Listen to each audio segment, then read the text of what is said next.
बिस्मिल्लाहिर्रहमानिर्रहीम। मेरा नाम डॉक्टर आसिफ इजहार है और मैं police and services hospital Peshawar में एज अ मेडिकल स्पेशलिस्ट काम कर रहा हूँ। मोहतरम ख़वातीन हज़रात, ज़्यादातर लोग सर्दी में ये सवाल करते हैं कि जोशांदे का इस्तेमाल आया वो कारआमद है या वो सेहत के लिए नुकसानदेह साबित हो सकता है।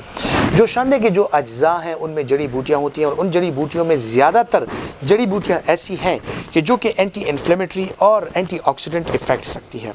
और साथ ही साथ में बहुत सी जड़ी बूटियाँ ऐसी हैं कि जिनमें ऐसी अज्जा पाई जाती हैं कि उनमें एंटी एलर्जिक और एंटी सिक्रीटरी इफेक्ट्स भी होते हैं। यानी अगर आप में नज़ला और ज़ुकाम की शिकायत होती है तो उसके साथ नाक का रेशा जो है, नाक की बंदिश जो है, सांस की तंगी जो है, ये सारी चीज़ें उसके साथ बेहतर हो जाती हैं। जब भी आप जोशांदे वगैरह का इस्तेमाल करते हैं या घर पे इस तरह की अज्जा का इस्तेमाल करके आप जोशांदे वगैरह बनाते हैं, कावे बनाते हैं, तो उसमें एक चीज़ का ज़रूर ख्याल रखिए कि जो ऐसी चीज़ें हैं जिस तरह के पोपी वगैरह और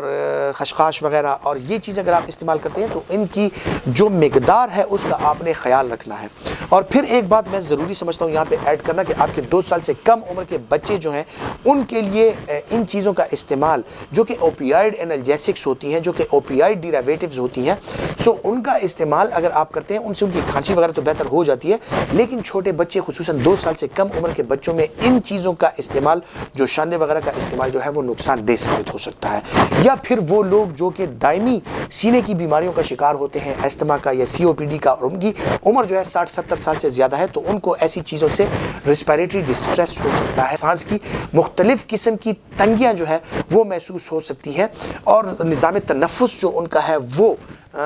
डिप्रेशन में जा सकता है, सप्रेस हो सकता है, रिस्पिरेटरी डिस्ट्रेस उनको हो सकता है। सो जब भी आप ऐसी चीज़ों का इस्तेमाल करें, उनके अज्जा जो हैं उनकी मिकदार का आपने ख्याल रखना है। अगर आप घर पे भी बनाते हैं सो ये चीज़ें बहरहाल सर्दी के लिहाज से इंतहाई सेफ़ हैं, आप इनका इस्तेमाल कर सकते हैं। नज़ले, ज़ुकाम, खांसी और जनरल वेलबींग के लिए भी कावे वगैरह में थोड़ी सी दारचीनी वगैरह, अगर थोड़ा सा ज़ीरा या इस तरह की चीज़ें घरेलू टोट के अगर आप इस्तेमाल करें तो इससे यकीनन सर्दियों में नज़ले, ज़ुकाम और गले की जो बीमारियाँ होती हैं उससे आप महफूज रह सकते हैं। सो ये सारी ऐसी चीज़ें हैं कि जो घरों पे काफ़ी अरसे से इस्तेमाल होती हैं, लेकिन इनके इस्तेमाल में एक चीज़ का ख्याल रखिए कि उम्र का तकाजा होता है कि छोटे उम्र के बच्चे जो होते हैं, 2 साल से कम उम्र के बच्चे या 60 साल से ज़्यादा उम्र के लोग जो हों, वो इन चीज़ों का इस्तेमाल करते वक्त ज़रा अपने डॉक्टर से मशवरा ज़रूर करें।